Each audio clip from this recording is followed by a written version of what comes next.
All right, we're going to try to figure out what's going on here on C-SPAN with Representative Chip Roy. I did listen to some of it, and I was impressed in his qualities, in how that he touched off on many different issues of how the American people are dealing with basically an unfunctionable government that is operating on a wing and a prayer, that from all indications looks like we could be heading towards a crash landing. Hopefully that won't be the case. Hopefully they'll be able to work all this out. But if you would, please listen to just a little bit of this pertaining to the U.S. House and the arguments that they was making today. Please listen. Clarity of what we're trying to achieve there. Are we funding something that might result in victory for NATO, for Ukraine, for the United States? Or are we funding a, yet again, never-ending conflict in a proxy war that none of the people voting for this are going to go put themselves in danger for, after we've already spent $113 billion, by the way, unpaid for? You noticing a common theme here? Almost everything we do around here is unpaid for. Hell, if you look at our annual tax revenues, which in 2022, by the way, were as high as they've ever been, those tax revenues only pay for mandatory spending. That is DC swamp speak for Social Security, Medicare, increasing amounts of veteran spending, all of the things that are on autopilot. All of that basically adds up to the revenues we bring into the Treasury, which I think is somewhere around $4 trillion.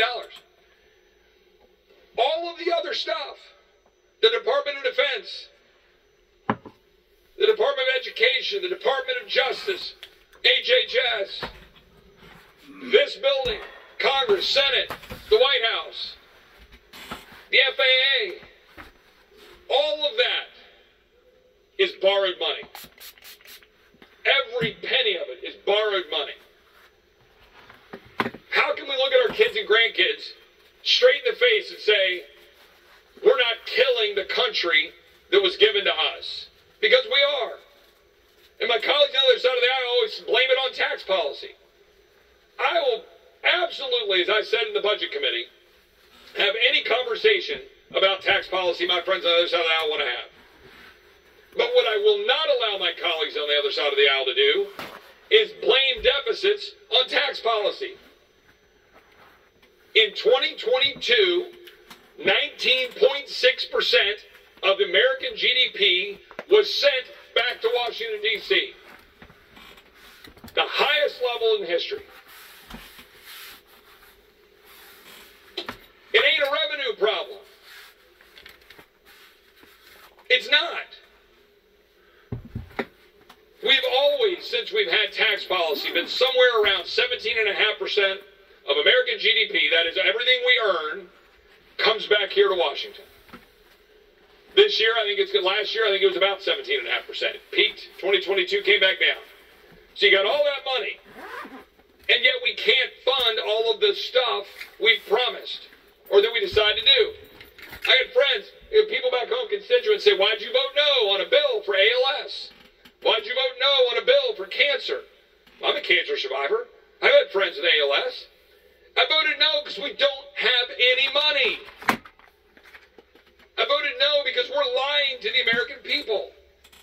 Both sides of the aisle, but with all due respect, particularly my colleagues on the other side of the aisle, who just blame it on tax policy and then ignore spending like drunken sailors. And on our watch, the footnote in history for my tenure in the House of Representatives is going to be that I destroyed the country. I mean, I'm proud that I voted no for most of this garbage. But for this moment in time, every member of this body, your legacy, your tombstone, is going to be that you destroyed the United States of America, the greatest country in the history of the world.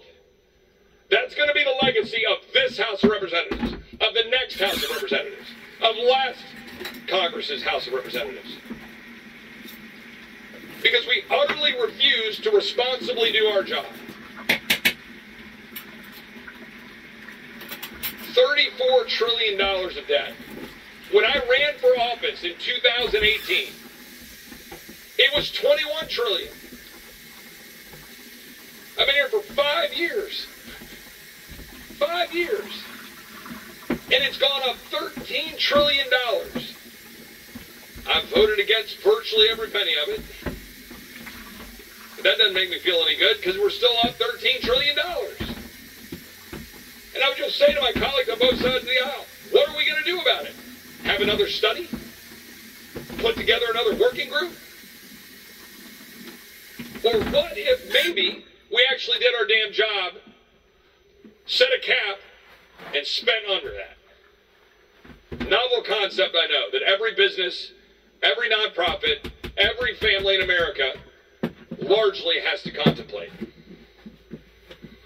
But we're going to have legislation that is going to come before us in 2 weeks.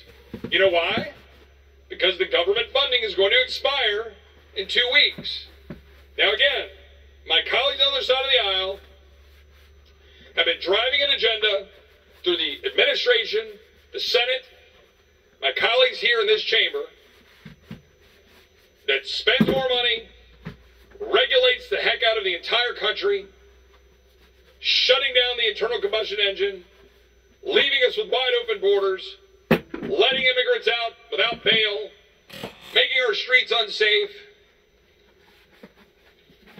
perpetuating endless wars, driving up inflation.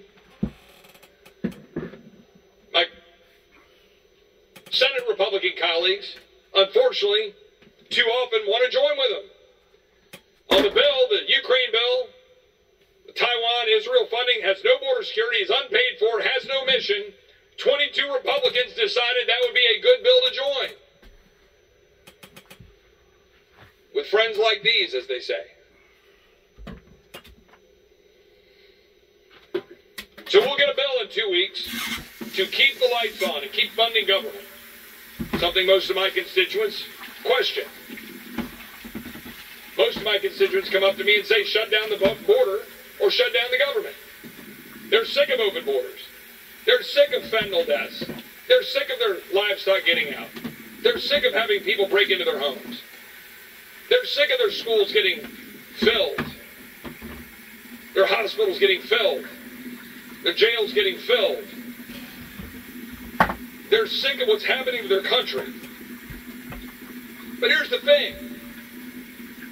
My Republican colleagues rightly, properly impeached Alejandro Mayorkas for a total failure to carry out his duty, a total failure to faithfully execute the laws of the United States, lying to me under oath at a House Judiciary Committee hearing, lying to the American people about whipping Haitian migrants.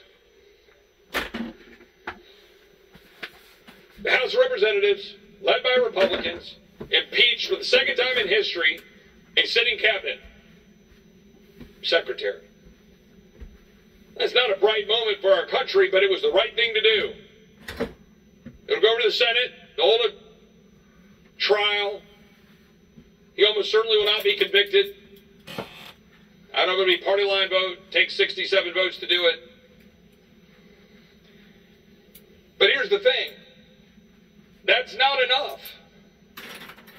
It's not enough for Republicans to send over a impeachment and then walk away. Say we did what we could. It's not enough to pass H.R. 2, the strongest border security bill I've ever seen move off of this floor in any chamber in Capitol Hill. It's not enough to do that. The American people want results. So here's the question. When we have a funding bill that comes before us in 2 weeks, there'll be two versions of it probably. Big omnibus spending bill, multiple minibus bills, a continuing resolution. Are my Republican colleagues going to agree to continue to fund the government that is at war with them? Are they going to fund the salary of Alejandro Mayorkas when Alejandro Mayorkas was just impeached, has been lying to them and endangering the American people with wide open borders? Because that is the power of the purse that James Madison recently stated in Federalist 58, is our power to check the executive branch. That's why we have it. Are we going to defund any of that? Are we going to withhold that funding for a secretary run rogue? Are we going to keep allowing funding to be used for the education of illegal aliens flooding our country? For the $53 million that was funded in New York? I don't know if it's all state money, local money, federal money, whatever. All I know is $53 million. Cards going out to illegal aliens in schools, illegal aliens in hospitals, illegal aliens in emergency rooms. We're the ones left holding the bag, in Texas in particular, but also New York, also Chicago. Are we going to keep funding it? Every Republican should have to answer that question if you're going to go campaign on saying that you're trying to secure the border. Why are you funding this? We know our Democrat colleagues don't give a rip, and they want borders to be wide open to flood the zone with people from all over the world. There's no other reason for it. There is no other defense for it.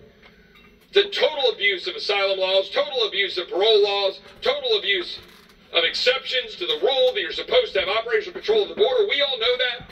Anyone who can read knows that. But our Democratic colleagues are totally fine with wide open borders, endangering the American people, endangering migrants, empowering cartels, empowering China. What will Republicans do about it? Pass an impeachment bill? Good. Pass H.R. 2? Good. Funding the very mechanisms that are at war with the people of Texas and the American people? Bad. Stop doing it. Stop allowing those funds to be abused. Stop funding the NGOs that are working in consort with the cartels and the people in Mexico to move people up all the way down from the Darien Gap, all the way up through the Northern Triangle, through Mexico, into the United States. Stop funding them. It's fact. We see it. Reporters have embedded with them. We know it's true. And we're funding the United Nations, $12.5 billion a year. $12.5 billion to the United Nations. This body, including Republicans, are voting to fund. Why? That same United Nations is working with NGOs to move people up from the Darien Gap all the way through Mexico to here. That same United Nations is funding Hamas. Oh, everybody says, Chip, you must give the $17 billion to Israel. Well, why would I vote for $17 billion for Israel while we're funding our enemies, their enemies? That's what we're doing. Stop doing that. Stop funding our own enemies. We're funding the mechanisms of the Inflation Reduction Act. We're funding billions going to China. We're funding billions going to China through Iran and the sale of oil.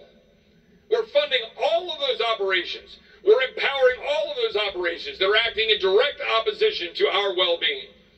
We're funding the implementation of the liquefied natural gas ban on exports.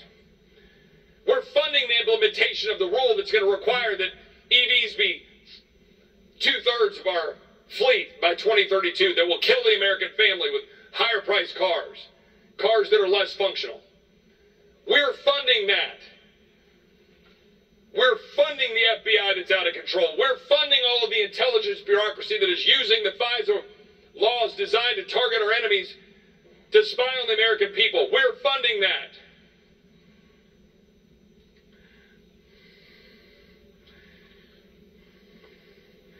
We're funding the EPA's natural gas tax and methane rule, destroying access to reliable energy. We're funding the EPA's power plant rules aimed at knocking off coal and natural gas power plants, making us wholly dependent on wind and sun for energy when you don't always have wind and sun. We're funding the Internal Revenue Service, doling out billions in those IRA tax credits to the corporations I described before. We're funding the World Health Organization, which is continuing to advance policies in direct conflict to our own well-being. We're funding the United Nations Relief and Work Agency for Palestinian refugees, which I described before as funding Hamas and funding our enemies. Totally fine. Don't worry about it. We'll go campaign against Hamas. We'll go campaign that Israel's great, but we're going to fund them. That might be the one we don't fund.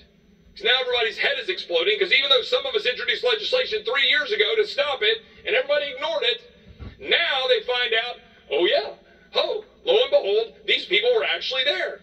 They're actually employed by the United Nations. They're actually working with Hamas to attack Israel.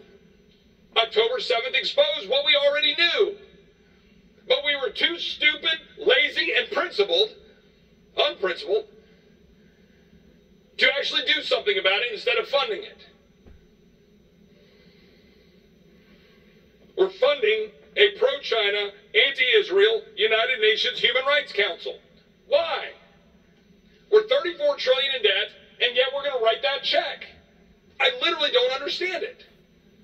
It just makes no sense. Oh, bipartisanship. You got to understand. You don't have the Senate. You don't have the White House. Just say no. And go explain it to the American people.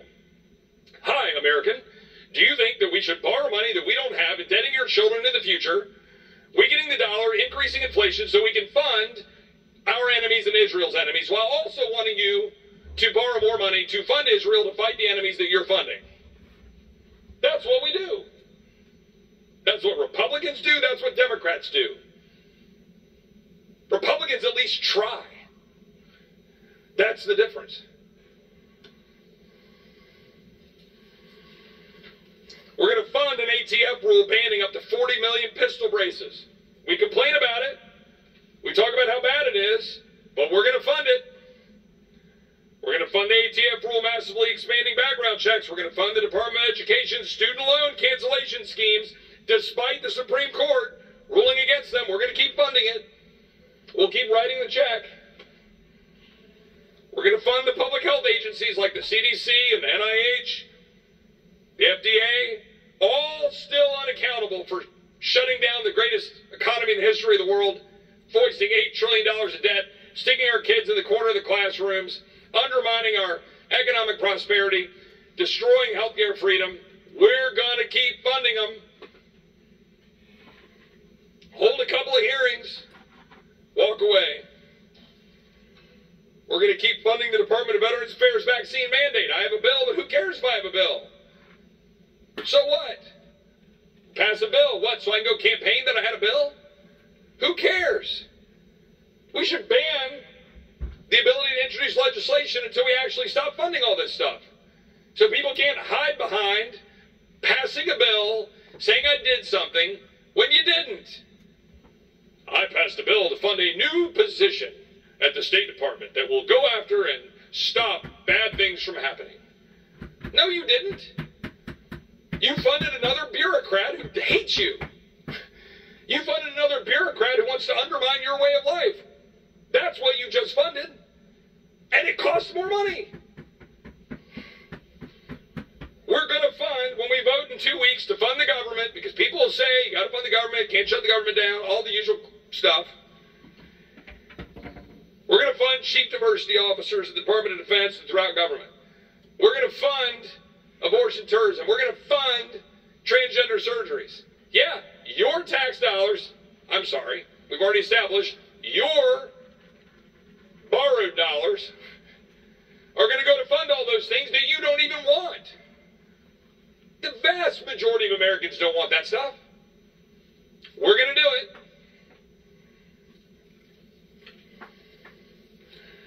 We're going to fund endless arrays of bureaucrats who are at odds with your way of life. The Democratic Party wants to end, as much as humanly possible, Western civilization as we know it. They want to undermine our way of life. They're totally good with wide open borders. They're totally good with endangering the American people. Totally good with indebting our children and grandchildren with trillions of dollars of debt. Totally good with advancing radical energy policies that will result in energy poverty and the destruction of human life as we know it. Totally fine with unreliable power. Totally fine empowering China and our enemies in the name of unicorn energy. They're totally fine with an empowered government being used against the American people. All of that stuff. And I will say this in response to the chattering class here on the Hill that are attacking Speaker Johnson, or for that matter, were attacking Speaker McCarthy for the dysfunction of the House. This Republican-led House is the only institution in the world right now standing up and yelling, "Stop," to quote William F. Buckley. We're the only institution in the world right now standing against a radical leftist agenda. Yes, I gave a speech saying name one thing because I want to get victories. I want to stand up and stop the radical left. Well, we did something. We impeached Alejandro Mayorkas, and that's good. We did something last year in passing H.R. 2, but we ought to hold the Senate accountable and make them come to the table with us and stop what this administration is doing with tyrannical executive overreach, endangering the American people with wide open borders. We ought to use the power of the purse to stop funding 1, 2, 10, 50 of the things that I just described. We should use that power of the purse in 2 weeks. We shouldn't run scared. We should embrace the caps that were passed last year in the so-called Fiscal Responsibility Act. Wasn't as good as I wanted, but there's caps. Why are we running away from the caps? Why would we honor side deals that were done behind closed doors, which even the Democrat Appropriations Chairwoman acknowledged in the Rules Committee were literally not in the text of the FRA? And in fact, she voted against the FRA because those side deals were not in the text.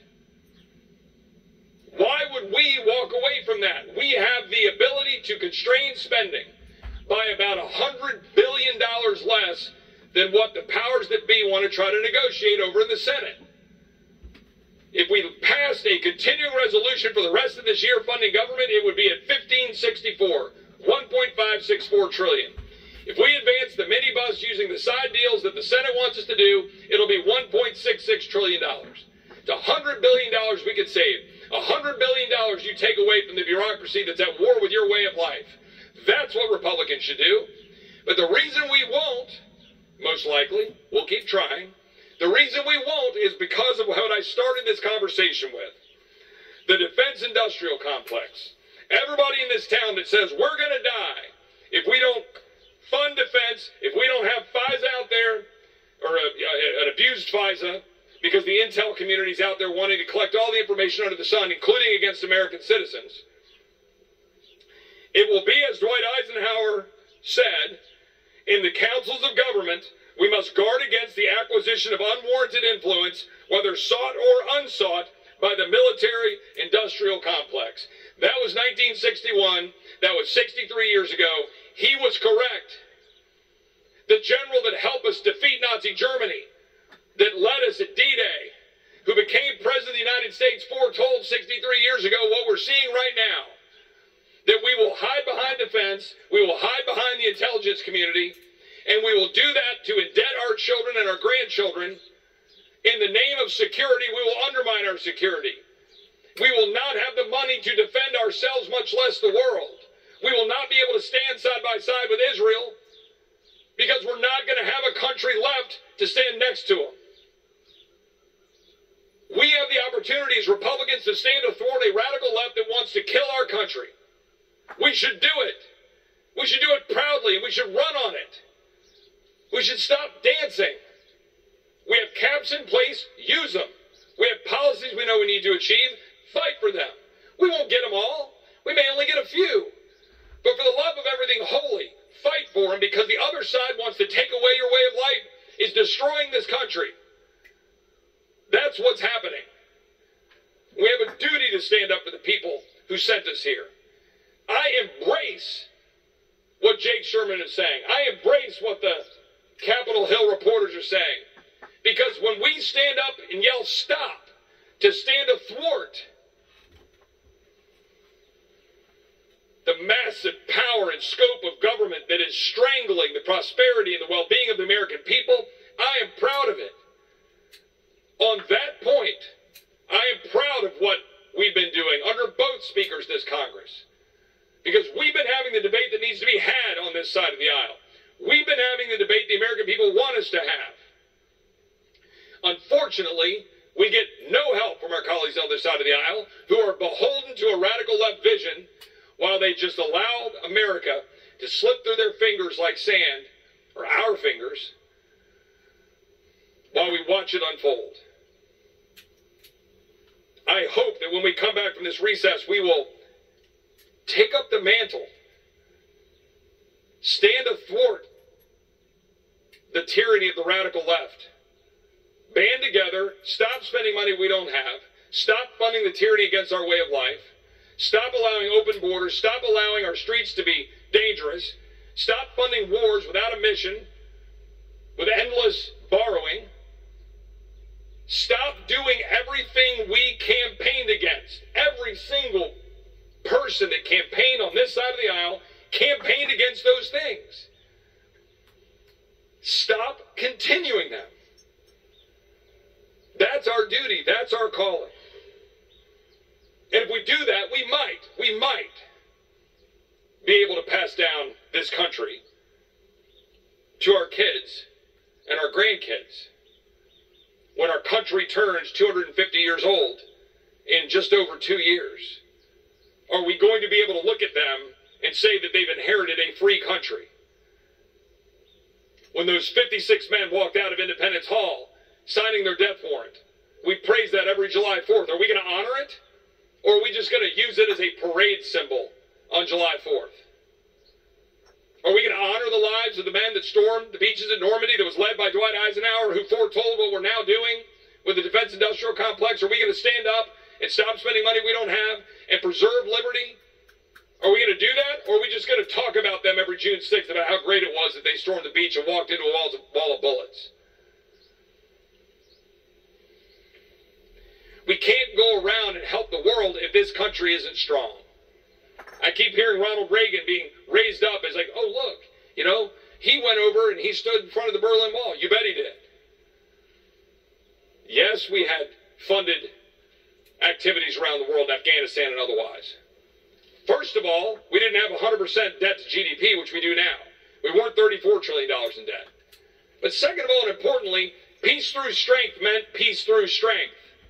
Peace through strength, not peace through endless wars, not peace through spying on Americans in the name of intelligence gathering against your enemies, not peace through unlimited borrowing, making our country financially insolvent.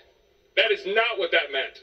And too many people in this town are totally fine hiding behind defense, hiding behind intelligence in order to undermine our well-being as a country in the false name of security. We should stop that. We should make this country secure by actually doing our job. With that, Mr. Speaker, I will yield back and give the floor to my colleague from Texas, the Honorable Mr. Green.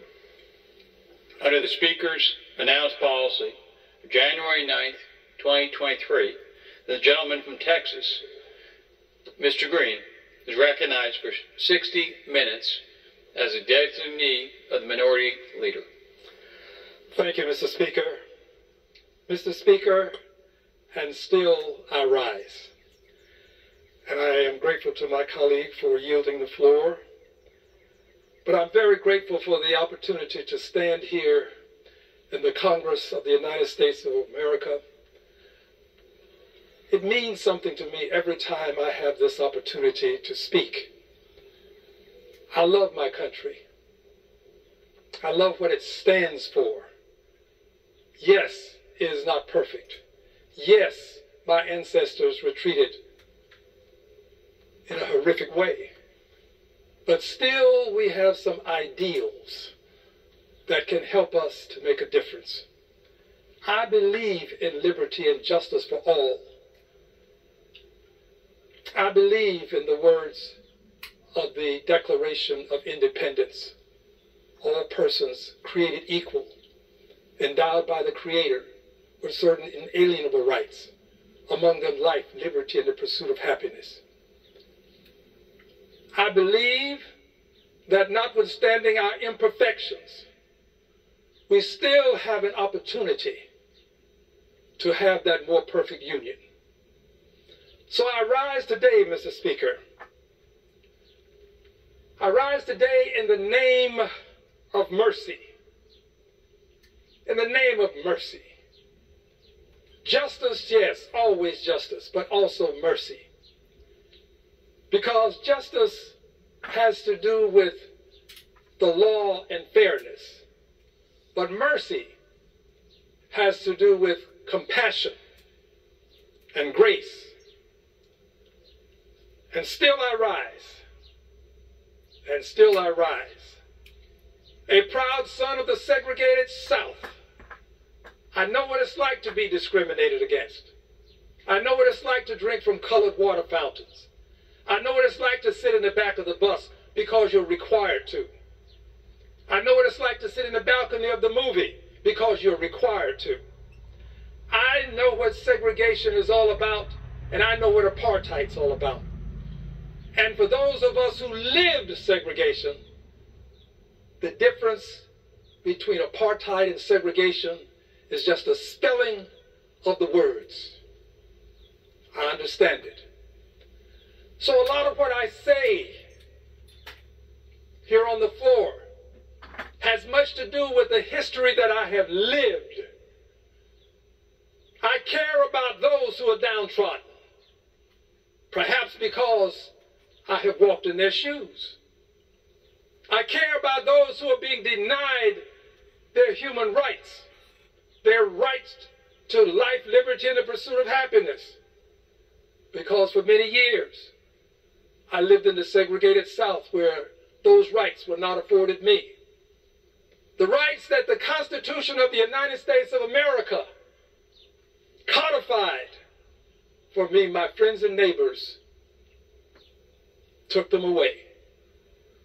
So I wanted you to, Mr. Speaker, to know just a little bit more about me, because today I rise with an appeal for innocent victims. Just before coming to the floor, I saw a preview, if you will, a showing of what happened in Israel on October the 7th. Mr. Speaker, there is no way to justify that level of inhumanity to human beings. It cannot be justified. We can never tolerate that level of inhumanity. We have to speak up. We have to say something, and we have to do something. I understand. And for those who didn't see what I saw, let me share just a few aspects of what I saw with you. I saw people who would shoot human beings and then decide to decapitate them. I saw an actual decapitation take place. I saw persons being pulled along and brutalized. I would not have you see it, but I would have you know that it happened as I saw it. This is human beings demonstrating an inhumanity to the other humans. So I just left this showing. And I'm here today to appeal to this Congress and all who can view what I'm saying for mercy. Mercy and prayers, if you will, and aid, if you will, to the Israelis. But I also am here to ask for mercy and aid for the Palestinians. Our signature has been placed on by virtue of our largesse to Israel. Our signature was on those bombs. I believe that we have a duty, a responsibility, and an obligation to do something about the conditions that were created when those bombs were dropped in Gaza. According to the statistical information that has been afforded me by my capable, competent, and qualified staff, the death toll has risen to more than 27,000 in Gaza. And here is the statistic that ought to touch your heart. I don't care where you're from. It ought to touch your heart to hear this statistic. 10,000 of them were children. You can blame adults, but you can't blame those children. 10,000 babies. Those babies are innocent victims. Those persons in Israel on October 7th were innocent victims. There are innocent victims in Gaza who are women and men. We ought to care about innocent victims, regardless as to where they're from. 10,000 children lost their lives. Reports show that more than 67,000 individuals have been injured. More than 67,000. Those 67,000 people are going to hopefully have a life, but I don't want them to have a life wherein their future, as they see it, has vengeance and revenge. The parents of those 10,000 children, I don't want them to see only vengeance and revenge in their future. Vengeance and revenge doesn't end in one cycle. It's a continuous cycle that you're into. At some point, we have to get out of the killing. I'm asking for mercy. I understand justice, but I know this. An injustice in the name of justice is still an injustice. We cannot, as the United States of America, the country that believes in liberty and justice for all, we cannot sit and watch what's happening in Gaza and not have some sense of a desire to help them. According to the United Nations Relief and Works Agency, over 300,000 people are at risk of famine. 300,000 people at risk of famine. 300,000 people hungry. 300,000 people cramped into a very small space. I've been to Gaza, the most densely populated area in the world, and that was when all of Gaza was available to the Palestinians who lived there. Now that you have them confined in just a smaller area, a much smaller area, imagine what it is like for 300,000 people to be at risk of famine. A quarter of Gaza's population, and that's around 500,000 people, are believed to be at phase 5, the catastrophic level, the level where you have a risk for mass starvation and death. I don't wish this kind of thing to happen to anyone. We are a country known for our mercy in war. In this country, if we are at war with you, engaged in mortal combat, if we should injure you in mortal combat, we give you aid and comfort. In this country, we understand that there is a difference between war and a person who is wounded. Yes, you can be at war, but the wounded ought to be treated. And by the way, those persons who on October 7th took the lives of those innocent persons in Israel, they were not giving aid and comfort. But we have an opportunity to do something about this. We cannot allow Gaza to go on suffering with famine in this catastrophic way. We're the United States of America. When we show up, we bring liberty and justice with us. We bring mercy with us.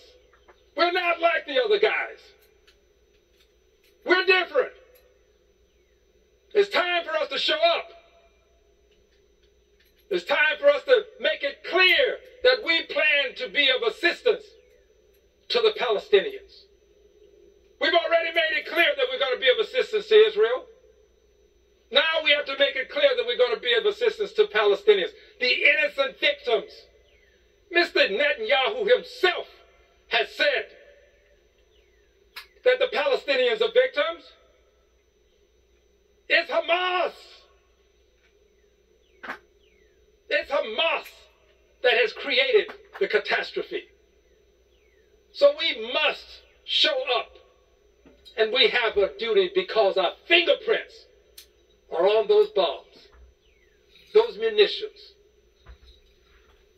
We are the United States of America. We have to act like it. As of the end of November, more than 1,000 children have undergone one or double leg amputations. This is according to UNICEF. We don't want those 1,000 children to grow up with revenge as the hallmark of their history. We're the United States of America. When we show up, things change. Analysis of satellite photos suggests that between 50 to 61% of all structures in Gaza, this is the Gaza Strip, have been damaged as of January 29th. 50 to 61%. 50 to 61% includes, but not limited to, schools, includes homes, includes hospitals, includes the things that make life livable. 50 to 61%. In rebuilding Gaza, it's estimated, and estimates vary, but it's estimated that the economic cost to rebuild it after this war, depending on who's making the estimate and when the estimate was released, according to estimates, in January, Reuters article, a Palestinian official has indicated that it could be $15 billion. And this is needed to rebuild Gaza's housing units. $15 billion. Now, we can't talk about sending millions to Gaza when we're sending scores of millions to other places. Our fingerprints were on those bombs. So we're going to have to do more than send a few $100 million. I know that I will have people who will say, well, we can't afford it. We can't afford not to do it because there's a future that we all have to encounter. And that future ought not have in it another cycle of revenge. Our fingerprints were on those bombs that fell in Gaza. The official estimates that 350,000 housing units have been damaged, and 150,000 of them would need to be rebuilt at a cost of about $100,000 per unit. These people are without homes. Many of them were living in circumstances less than desirable before this war, and they're even less desirable now. And according to a December analysis by DW News, a German-based state-owned news station, rebuilding Gaza after the war would cost up to $50 billion. I'm not suggesting that we send $50 billion, but I am suggesting this, that any bill that we pass have money in it for Gaza, and I would hope that we would have the courage to have a line item for Gaza, just as we would have a line item for Ukraine, a line item for Israel, a line item for Taiwan and the Pacific Rim. We ought to have a line item for Gaza. Our fingerprints are on the bombs that fell on Gaza. I have said I'm interested in justice always, but today the appeal is for mercy. As I indicated, justice has to do with the law and fairness. But today I'm asking for mercy for these babies in Gaza that are now fatherless and motherless, for these parents in Gaza who have lost their children. I want to show you just a few pictures to help you better understand what we're dealing with. This first picture that I will show you, is just to give you what an indication or some depiction of what you've already seen. I'm sure you have if you've been attuned to the news. This is much of what these statistical pieces of information reveal. You can see the destruction. This is not habitable. Uninhabitable. Our fingerprints on this, those bombs have our fingerprints, had our fingerprints. We got to do something about this.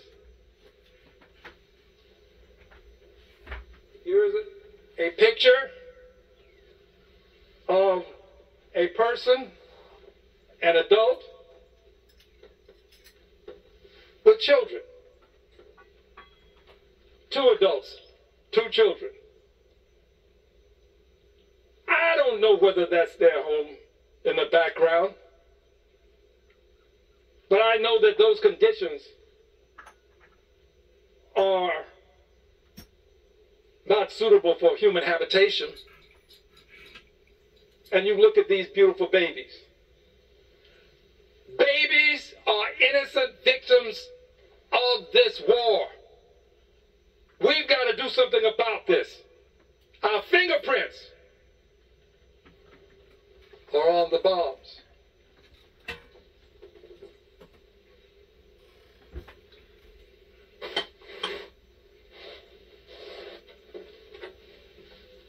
Here is a depiction of a child, young person.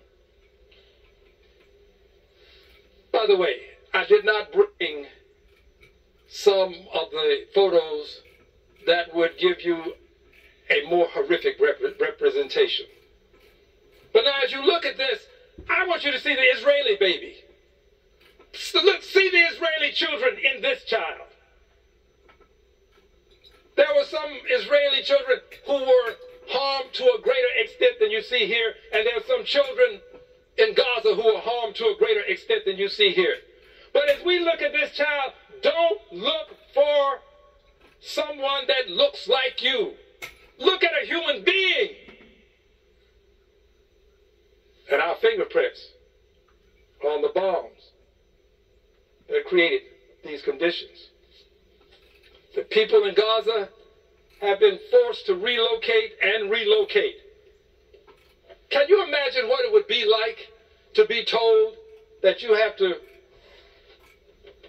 move out of your home, told to do it on short notice, don't have a vehicle, all of the luxuries that we enjoy. So you take your cart and your donkey and you load up, and you and your family are off to look for a safe place to live, not necessarily a comfortable place. This has happened. This has happened to the Palestinians in Gaza. We've got to do something about this. And finally, my appeal to you,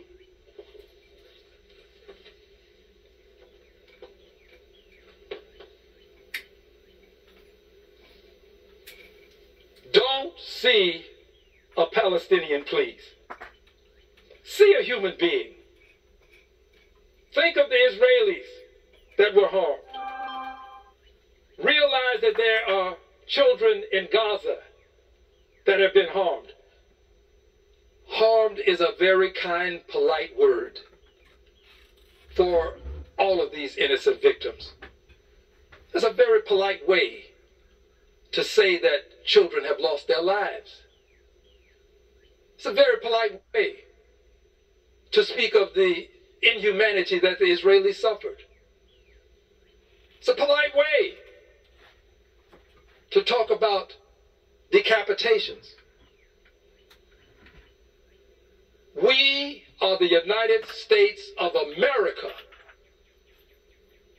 We hold within our hands the power to show the world that these kinds of circumstances can be addressed, and that we plan to be a party to the effort to make right these injustices. Yes, injustices. Injustice in Israel, injustice in Gaza. Now, when it comes time for us to do what we can monetarily, there has to be aid for Gaza. There has to be aid for Palestinians. We cannot decide that our aid can only benefit some when we know that we have a duty to benefit others. This is our duty and our responsibility. We must do what we can to ensure that the persons in Gaza receive aid and comfort. They are innocent victims, and all innocent victims have to be accorded the opportunity to have a brighter future. I'm always fond of quoting Dr. King, and the quote that everybody knows is most applicable here. Injustice anywhere is a threat to justice everywhere. It may not happen today, but if we leave these injustices unchecked, if we don't do what we can to provide aid and comfort to Palestinians, the injustice that we see in these distant places can haunt us, because our fingerprints are on the bombs that created these circumstances. I will go back to my district, and on Saturday I will continue this. I will continue this process on Saturday because I have scheduled a meeting with constituents at the Fountain of Praise. Those of you from Houston and my district, you know of what I speak and the location that I speak of. 10 o'clock a.m. This is an indication of what I will talk about, but it's not a complete story of what I will reveal. So I ask persons who come, bring your video equipment. We'll do it live. and you can video it so that the world may see there is nothing to hide. Mr. Speaker, I thank you for the time, and I believe that we can make the difference necessary to end the cycle of vengeance. I yield back the balance of my time. The gentleman yields back. For what purpose does the gentleman from Texas seek recognition?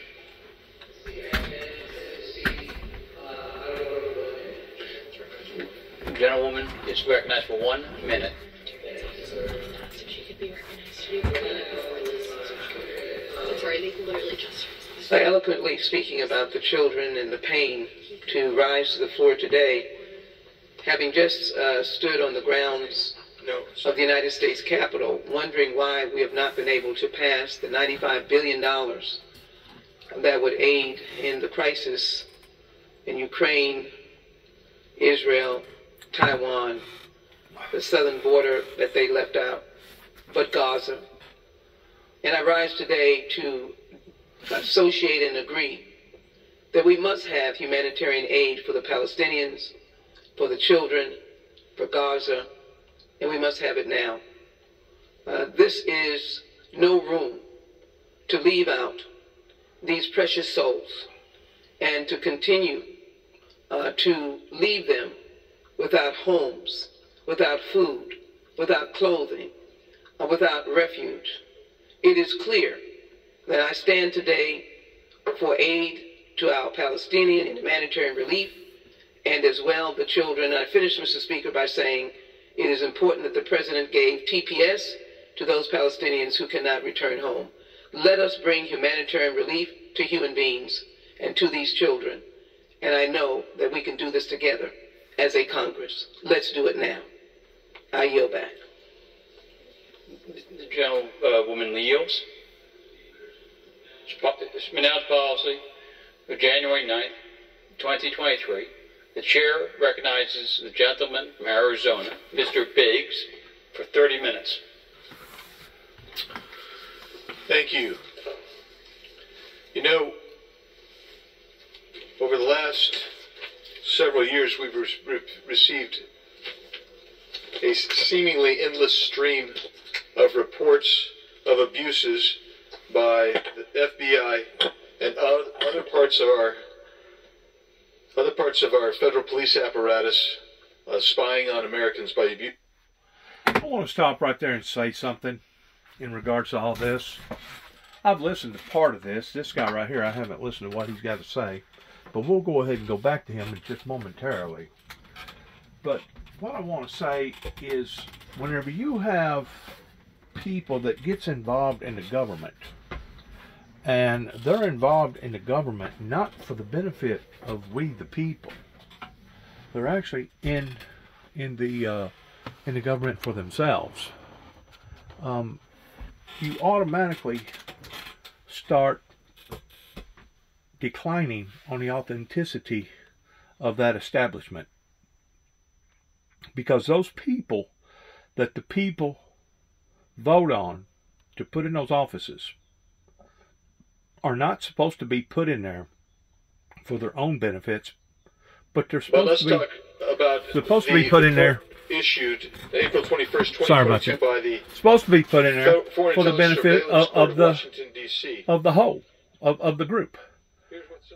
And whenever we have people that get rich off of the backs of the sweat paying people here upon the United States, as far as I'm concerned, they should go to jail for it. They should go to jail, and there's no doubt the war over there in the Middle East is bad. And yes, I agree, there does need to be some sort of assistance with the humanitarian problems over there. But at the same time, it wasn't Jerusalem that struck the first lick. Of the victim. So you do have to look at it logically. And guess what was found? Those queries were violated the querying standard because there was no reasonable basis to expect they would return foreign intelligence or evidence of crime. That's just one. Next one. June 2020, using identifiers of 133 individuals arrested in connection with civil unrest and protests between May 30th and June 18th, 2020. Guess what? They found no specific potential connections to terrorist-related activity, and there was not going to be a reasonable likelihood that they would retrieve evidence of a crime. But the FBI still conducted that illegal query. Between June 11th, 15th, and 15, 2020, another 656 queries done. Guess what? No reasonable likelihood of finding evidence of a crime or international terrorism. On the January 6th issue, an analyst ran 13 queries. Again, couldn't even remember why she was doing this, but there was no reasonable likelihood to receive foreign intelligence or evidence of a crime. April 26, 2021, again, more political activist groups, going after political activist groups. 330 queries, 697 queries. Again, no likelihood of foreign intelligence, no evidence of a crime.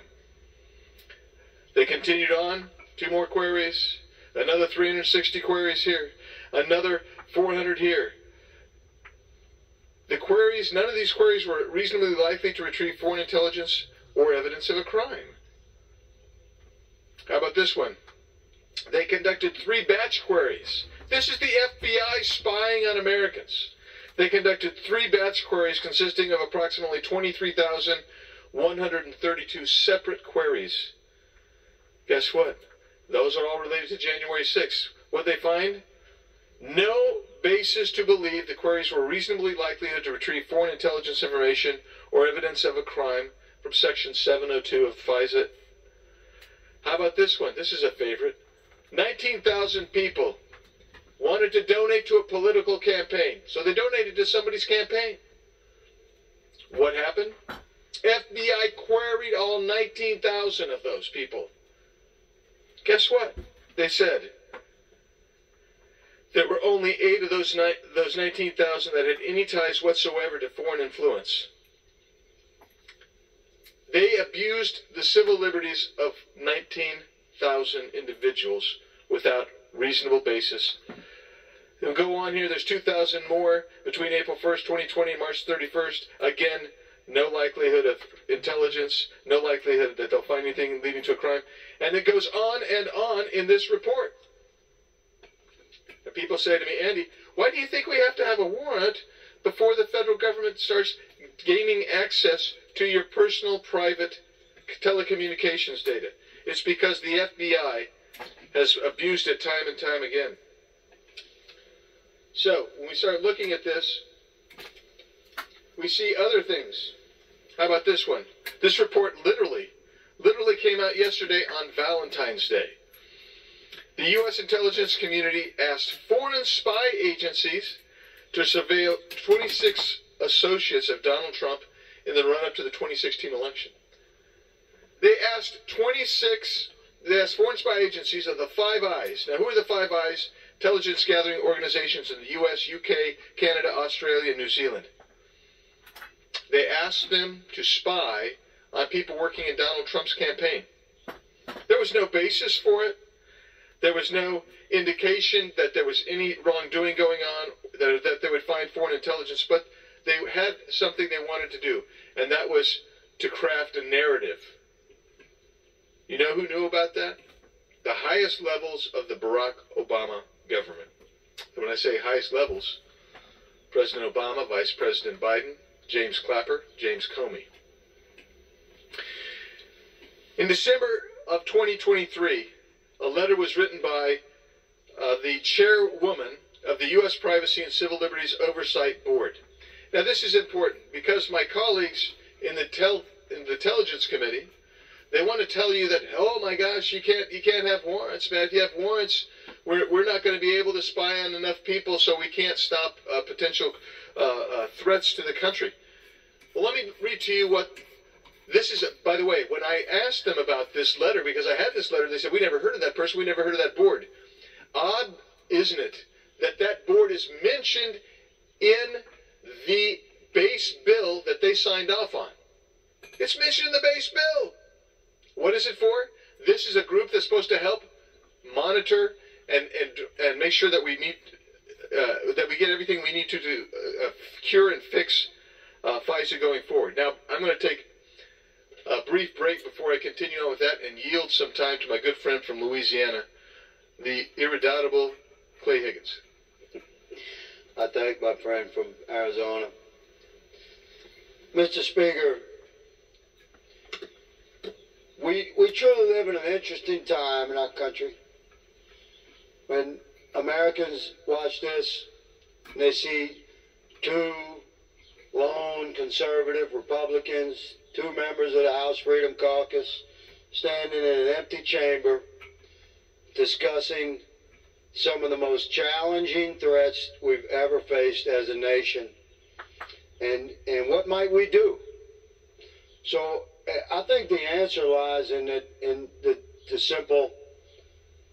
simple acknowledgement of the fact that this is not our house. This house belongs to the people. And the people are always present because the people are watching. Americans are quick to forgive and hesitant to condemn. It's in our nature. It's in our DNA. Conservative Americans, particularly, find it difficult to believe that our own federal government has, in many instances, across several agencies and departments, become quite weaponized against the people in a regular course of events. Every day, Americans read the headlines about the FBI violation of laws, the DOJ persecution of Americans that does not seem to comply with judicial righteousness. They see our former president's home raided by the FBI. They have friends and neighbors that are raided by the IRS and the ATF or the DOL or the EPA.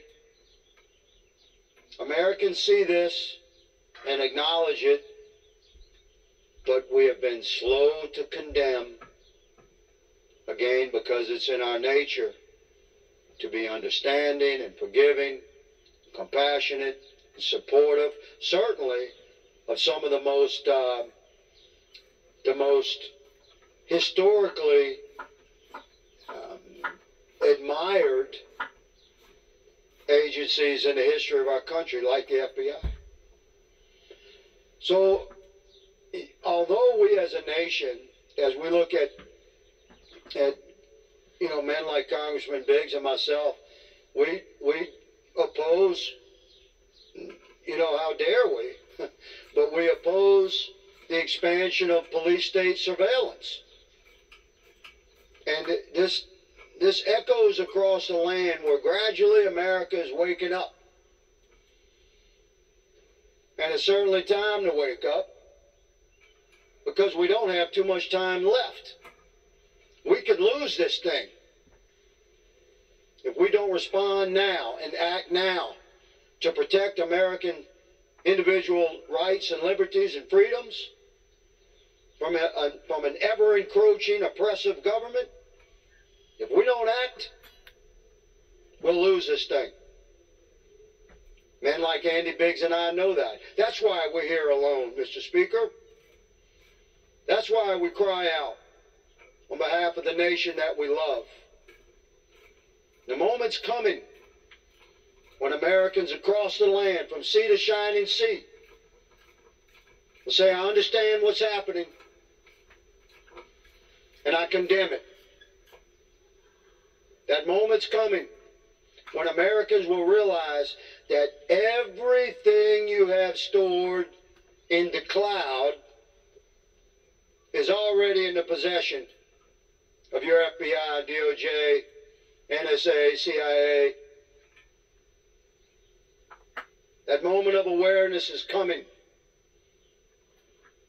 And conservative constitutionalist Republicans like me and my colleagues in the Freedom Caucus, we are standing in this moment of time, not in opposition to our Americans that disagree with us, but in support and love for the Americans that we've sworn an oath to the freedom, the constitutional rights, the civil liberties, the protected right to travel the land and be secure in our persons, our effects, our papers, and our homes, as stated by our founders. We stand for that right, and we're not going to allow American freedoms to be run over by out-of-control rogue operatives within our federal government. So I thank my colleague and friend, Representative Biggs, for allowing me to speak on the floor this day. I support this vigorous debate, and I am confident that America will land on the right side of this thing so that we can preserve and protect the freedoms that we enjoy in our republic. With that, Mr. Speaker, I yield. I thank the gentleman, my good friend from Louisiana, Mr. Higgins. He's very eloquent as he conveyed our passion, our sincere desire to curb and restrain an out-of-control, weaponized federal government. So as I was talking before, how do you get there? Well, one of the solutions is you have the warrant before you're going to be able to go and conduct that investigation, that basic query into my personal data. We've got some here that don't want to do that. They say, oh, no, we need to expand our spying. And they actually want more authority when they've abused literally 278,000 times in the last few years with what the Inspector General said were unlawful queries. So, we asked the head of the U.S. Privacy and Civil Liberties Oversight Board, whose job is to watch the FISA court, to say, hey, look, tell us, we want to know. If there's a warrant there, is it going to hinder collection of information that is necessary for this national security of the country? You know what she said? She said, I strongly disagree that a requirement for FISC approval of U.S. person queries would amount to a de facto ban. What's that requirement? It's a warrant. As noted in my separate statement, quote, requiring FISC review of U.S. person query terms is necessary to protect Americans' privacy rights, and in my view would neither cause an end to U.S. person queries nor undermine the overall efficacy of Section 702 in protecting U.S. national security, close quote. Especially assuming that Congress were to provide exceptions as outlined, and we have provided those exceptions. Those exceptions in our warrant requirement are consistent with a canon of law which interprets the most controversial, I shouldn't say controversial, but the most contested of the Bill of Rights, the Fourth Amendment. And not only are the exceptions there, I brought this just so you could see, just so I could hold it up so everybody could see. Where these blue tabs are, there's other parts of that same underlying base bill, which would curb this abuse of FISA, that actually have the same exceptions. And so my colleagues who are claiming, oh no, we can't go forward because we got to have carte blanche on it, the reality is they themselves know and have approved those exceptions in other parts of the base bill.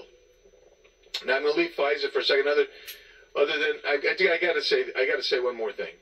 We were scheduled today, this week, we were supposed to be having right now the debate and the vote on the rule to allow this base bill to go forward, and on the amendments, 3 amendments from the Judiciary Committee, 3 from the Intelligence Committee, so we would have a true, regular order, open debate on this very critical issue.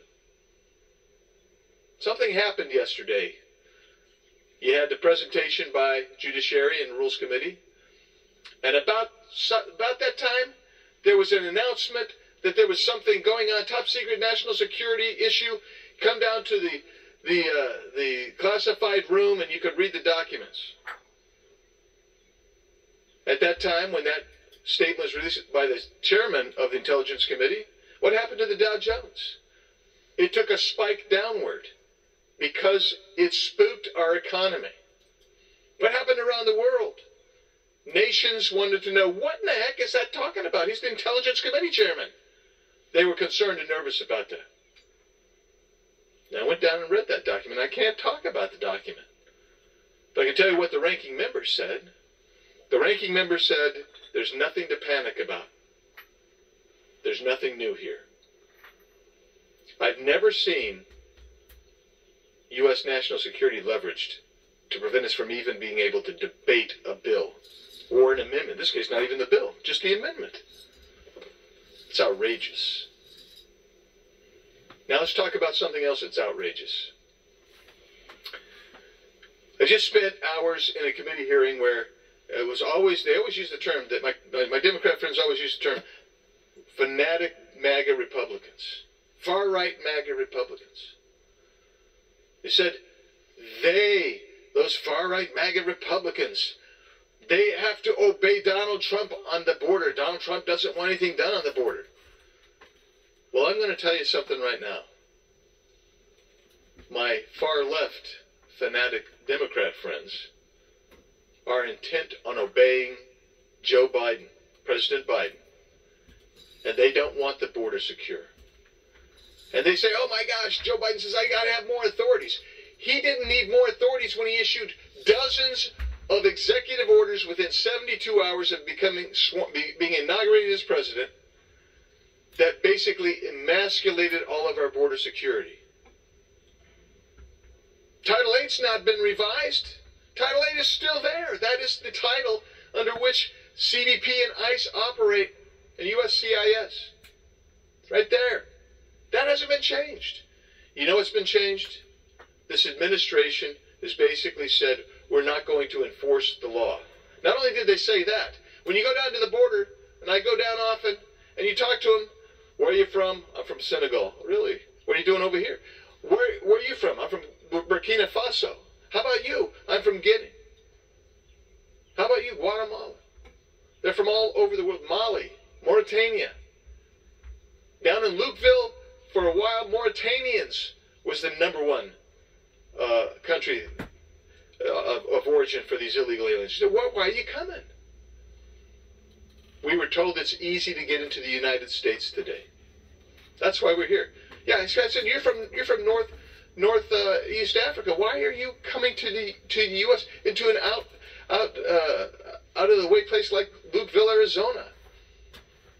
I'm here because the Office of Migration from the United Nations told me it's actually easier to get into the U.S. border, get across the U.S. border, than it is to get into Europe today. Well, so let me just tell you, we saw this today in our hearing. One of the Democrats said, you know, what authority do you think that President Biden has today that he could actually shut the border?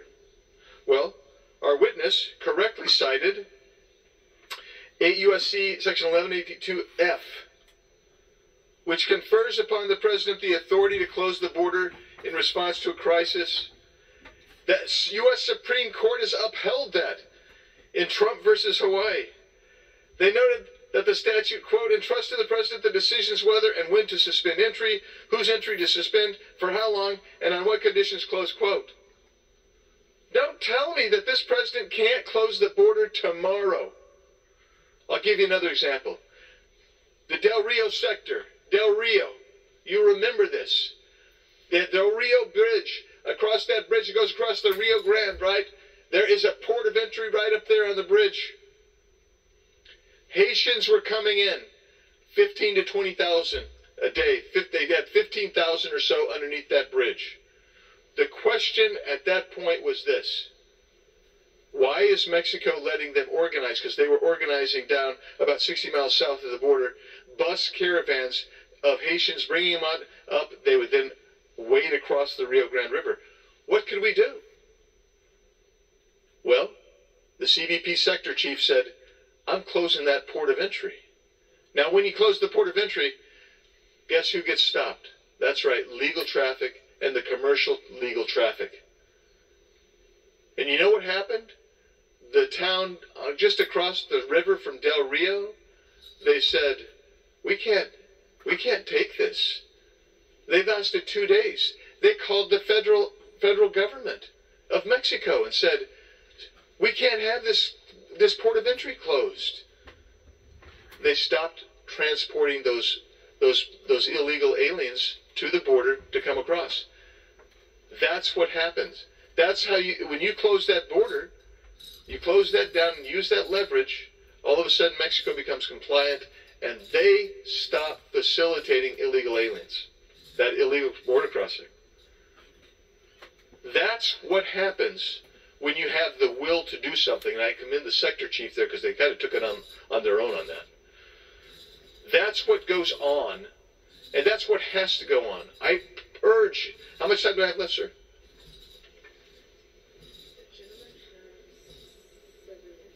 The gentleman has 7 minutes remaining. Oh, that's light years. Okay, thank you. So I urge my colleagues to join me in calling upon our leadership to do something that I think is critical. What is it that we need? We need the leverage to get enforcement, not the leverage to enact policy. I believe this is a lawless administration. They are not going to enforce the policies that we invoke. They instead will go around them. So, for instance, H.R. 2. When we go to H.R. 2, a lot of my colleagues say we need to stick H.R. 2 on everything. Well, the problem with sticking H.R. 2 on anything is even if H.R. 2 passes, it is a great law, by the way. I've written most of the provisions in that H.R. 2 one time or another, introduced those one time or another. It is a good law. I'm a co-sponsor of that bill. It takes care of a lot of issues, whether it's on asylum, whether it's on Flores, whether it's on any of these other technical issues we have. But guess what? Even if it becomes law, I believe that the administration will paper over it and they'll go around the law. And they'll go around the law because they want an open border. That is what they want. So I thought I would share with you just a couple other interesting anecdotes. I got a call recently from a friend of mine down on the border. He's working in the area of the Tohono O'odham Reservation. Tohono O'odham Reservation has 62 linear miles on the border between Arizona and Mexico. In the middle of that area, you got the Babos Mountains are coming down, and then you have this area we call the San Miguel Gate. It's this gate. It's really isolated. There's nothing else out there. A little bit, about a mile. I'm thinking to myself, south, moving this way, so that would be west. You're going to have the Bambry Wash. People can just flow across the Bambry Wash. There's no fence per se. There's a four-strand wire fence there. And a few months ago, when I was down there, we're driving down the road, and what do I see? I see what looks like 5 or 6 kids playing in the dirt road. I mean, there's nothing there. We've been driving for miles, haven't seen anybody, no CBP agents and anything. And we get up there, and there's a group of 25 people, mostly family units. We asked them where they came from. They said, we were down in Caborca. That's about 40, 50 miles south of the border. That's where we met up with our coyote. And the coyote, did you know these people? No, we didn't know each other. We all had hired this coyote. We came together. The coyote brings us up, drops us off several miles south of the border, points up and says, just keep walking towards that mountain. And when you get across the border, when you get across the wires, step across, sit alongside the road, and sooner or later, CBP agents will come. We asked them how long they've been there. They've been there 4 hours, hadn't seen agents. We happened to be down there. I had some members of Congress with me. Anyway, I tell you that because that's how remote this place is. But you know how many people they're getting there? Groups of 700 to 800 a day. With single groups. This is busloads that are being organized in Caborca. They're bringing them up, dropping them off, and here they come through the San Miguel Gate. And guess what happens at that point? Every agent that's on duty is now processing and moving those people up to a soft-sided facility to await further processing, and ultimately, within 72 hours, release into the United States of America with parole status, which means they can work after 6 months period of time. They're going to get legal papers, yet they entered the country illegally. Well, so I asked them, what is happening otherwise? Well, it just so happens that that is the sector that has the highest rate of known and suspected unknown gotaways. And why do they not want to? Why don't they want to just surrender? Because it's so easy now. You just surrender. They're going to process you and release you and pay for you to go wherever you want to go in the country.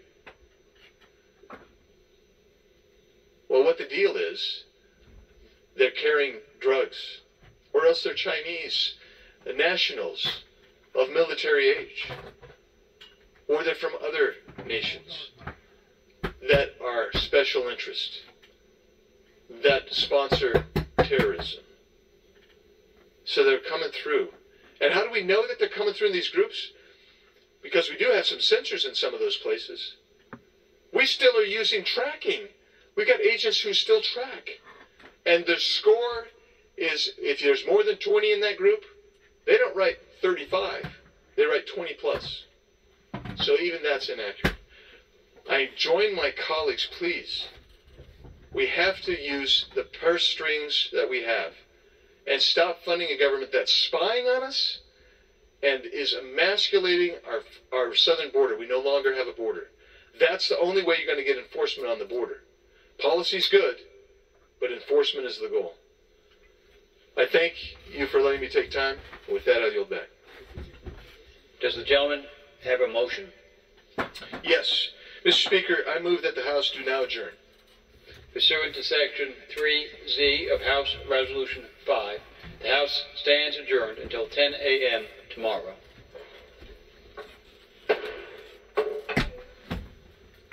And the House adjourning for the rest of the week and through the President's Day holiday. Today, members voted on measures related to foreign policy and rules for exporting liquefied natural gas.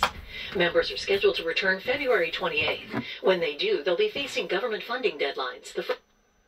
Okay, that pretty well took care of all that regarding what they had to say. They capture attitudes at a fixed time with a fixed set of facts.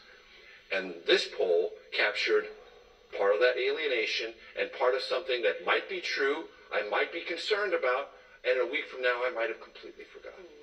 Well, I feel like there was a time when you'd see polls that said something like 22 or 26% of the nation.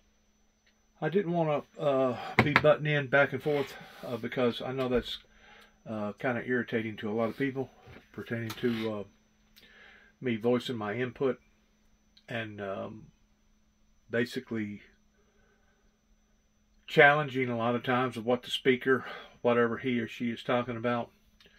And I guess in one way it's kind of an unfair tactic towards me doing that. But the fact of the matter is I'm still being able to broadcast my message on preferred open domain. And the fact of the matter is I feel like that these issues need to be addressed and probably should have been addressed even going back as far as, I don't know, probably 10, 20 years ago. I know that it had been touched upon in different areas. I think it was in 2000, 2006 maybe, 2007 maybe. It was touched upon pertaining to the drug problem and the illegal immigrants, and they basically, the Mexican government said, well, if y'all didn't have such of an appetite for the drugs, you wouldn't have to worry about the drug problem. It's not just the appetite for the drugs. If you really get down to the core of what's happening here, it's all related around the black market. The all good old American dollar bill being shuffled from one hand to another that now, not only are you beating the system towards not paying taxes, but now it can be done untraceable. Absolutely untraceable. To where you don't know if that person bought this or that person bought that, because there's really no way of proving it. Whenever I was working for Bill, Luke, Chrysler, and Dodge, after they got bombarded by a multi-billion-dollar hailstorm, and since then they've been bombarded by many others, as well as the heat, as well as other dramatic problems that they've had to recently go through. I took notice in such of a, I guess you'd call it a productive shop, because at the time they was holding like the one of the biggest Geico accounts out west, which was give or take around $400,000 a month. And of course, whenever I went there, their average was about 1.7 a month, pertaining to the body shop and the body shop only. That ain't the mechanics, that ain't the sales, that ain't parts. That's just the body shop. And of course, whenever I was working there, those numbers was actually doubling because of the volume of work that was coming in. But I got to noticing from time to time, there would be like a van come in, and somebody had driven, it looked like down a barbed wire fence on both sides, to the point that the paint was actually completely off, and it was like scrapes all the way up and down both sides of the vehicle. And I got to noticing that the tail lights was blackened out with a rattle can. The dash, anything that would light up at night, it was all spray painted with black. And I got to asking, what is all this about? Because I just didn't see just one. I've seen multiple vehicles during the time that I was there, and I probably wasn't there, give or take about 5 months, 4 or 5 months. That this is odd to see this, because I never seen nothing like that out here this side of the Mississippi. And they got to explaining to me, well, that's your body carriers towards your people that transports people from Mexico over to the United States for about $2,000 a head. And the reason why that the vehicles all scarred up is because they was running over cactuses in the middle of the desert. And the reason why they black out all the lights is to make sure that ice or some of their other foreseen eyeballs out there can't see, because they've done blackened out everything. $2,000 a person. If you take an extended cab truck, pull out the back seat, and want to put everybody in there like this right here, you can probably put 12, 15 people just in the back seat and the front seat. Maybe take out the console, put another person or two there, just in a pickup truck.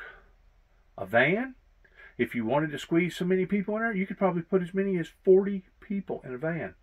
Times that times 2 per person, you got 80, if you got 20 people, you got $40,000. If you got 40 people, you got $80,000.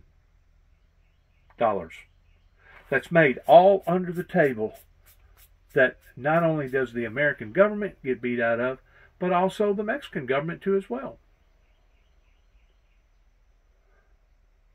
There's no doubt the things that they was talking about pertaining to internal affairs has rattled some people up on the upper levels of our defenses.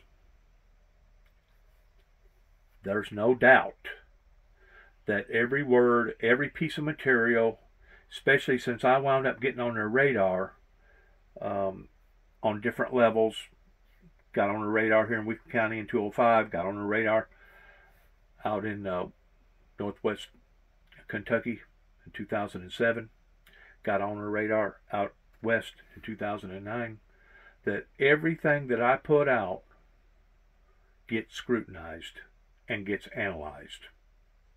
They probably know every one of my friends that I call and those that occasionally call me, which is very few. But my whole life has been turned drastically, radically upside down because of a rebellion that began right here in Northwest Tennessee of a group of people that was not going to have somebody such as myself preaching end-time biblical Bible prophecies.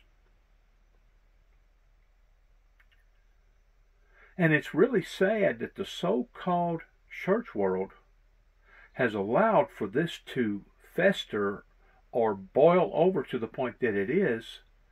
And I'm not just blaming the people here in Northwest Tennessee. I'm blaming America in general, because they did not want to back up, support, partner up with the Windmill Ministries missions that got out into the eyes of the general public in 1989, and that's whenever I was sure enough attacked by Homeland Security for the first time up in Madison County, Jackson, Tennessee.